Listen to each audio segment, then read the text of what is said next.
Je vais vous poser une question. Si vous répondez bien, je vous laisse. Vous pouvez répéter la question? Quelle étrange question. Je suis. Les séries en question.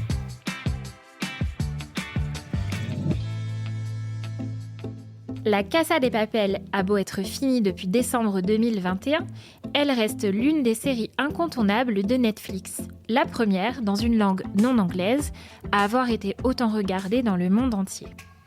Avec la Casa de Papel, plus c'est gros, plus ça passe. La série n'est franchement pas connue pour sa vraisemblance, mais bon, ce n'est pas ce qu'on lui demande. Mais le créateur Alex Pina s'est-il inspiré d'une histoire vraie pour imaginer son casse du siècle ? Non, la Casa de Papel ne s'est pas inspirée d'une histoire vraie, ni pour le casse de la Fabrique de la Monnaie dans les premières saisons, ni pour celui de la Banque d'Espagne dans les dernières. Cela dit, il existe de nombreuses similitudes avec un casse ayant réellement eu lieu en Argentine en 2006.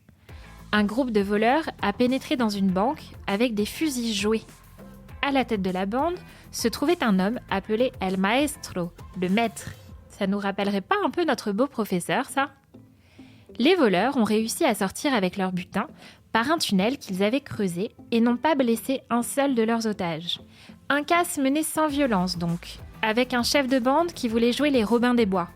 Clairement, si le créateur de la Casa de Papel n'a pas raconté exactement cette même histoire, il a sans doute lu beaucoup de choses à propos de cette affaire pour écrire sa série. Mais, à la différence de la Casa de Papel, les vrais voleurs ont été arrêtés peu de temps après, même si l'argent, lui, n'a jamais été retrouvé.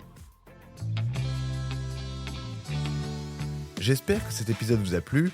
Si c'est le cas, abonnez-vous sur votre plateforme d'écoute préférée pour retrouver de nouveaux épisodes chaque semaine.